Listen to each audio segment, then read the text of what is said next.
Coucou, ici Pluie des Grâces. Voilà aujourd'hui une autre vidéo pour vous. Ça fait quelques semaines que j'ai pas publié de vidéo. Donc voilà, on va parler aujourd'hui de la fécondité. J'en ai des filles ou des hommes. Fécondité des filles, fécondité des hommes. Voilà. Donc moi, je vais parler des gens qui viennent de se marier. Ok, vous êtes mariés, vous allez prendre le temps, genre 1 an avant de penser à bébé. D'autres qui sont chanceux, elle va tomber enceinte tout de suite après, dans leur première année de mariage. Mais il y a d'autres qui vont dire, ah bon, nous, on va attendre un peu, on va planifier, on va vivre en amoureux d'abord parce que c'est sûr que la venue d'un enfant, ça change tout. Parce que c'est lui qui devient le roi, hein, en griffe, le roi de la maison. Donc là, on va prendre 1 an, 2 ans avant de penser à avoir des enfants. Ok, c'est parfait, c'est cool, c'est nice.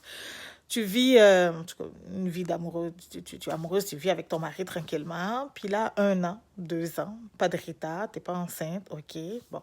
Ah, c'est pas grave, peut-être le stress, la nouvelle vie de femme, ça vient avec un paquet de deals, hein? C'est tout un stress. Donc, la troisième année, là, à partir de la troisième année, tu n'as pas de retard, tu n'es pas encore totalement enceinte. Ma chérie, commence à allumer. Commence à allumer les lampadaires. OK? Donc, va vérifier. Mais moi, ce que j'ai à vous dire aujourd'hui, là, avant de se marier, allez-y, faites des tests. Ton fiancé, qu'il fasse des tests. Toi aussi, pour savoir si tout est parfait, si tout va bien, toi, au niveau de ton utérus, au niveau de tes ovaires, au niveau... Si, est-ce que tu ovules convenablement? Est-ce que tu ovules 1 fois aux 2 mois? Parce que ça aussi, il faut le savoir.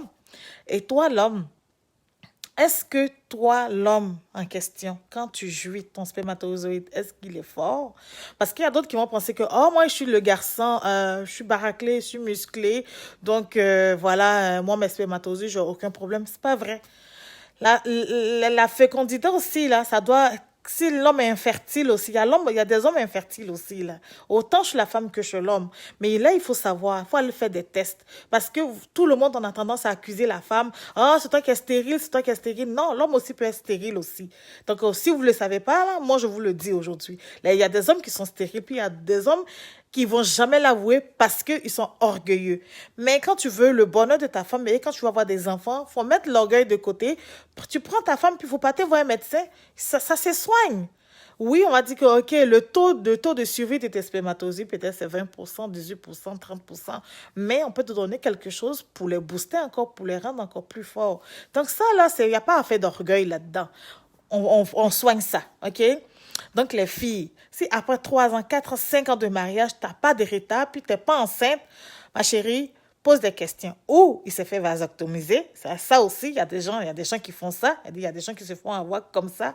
Ils vont se marier, ils ont confiance en l'homme. Non, non, non. Même si tu as confiance en ton mari, que tu as confiance en ta femme, il faut toujours vérifier, surveiller tout ce qu'on fait. OK? Donc, il y a des gens qui vont se faire vasectomiser sans dire à leur femme, sans dire à leur conjoint, mais sans dire à leur copine. OK? Donc, essayez de vérifier tout. Puis, n'empêche aussi, il faut toujours mettre Dieu devant aussi quand même. Donc, quand même, il faut mettre Dieu aussi, on ne sait jamais. Il est là pour nous, il nous protège, il prend soin de nous.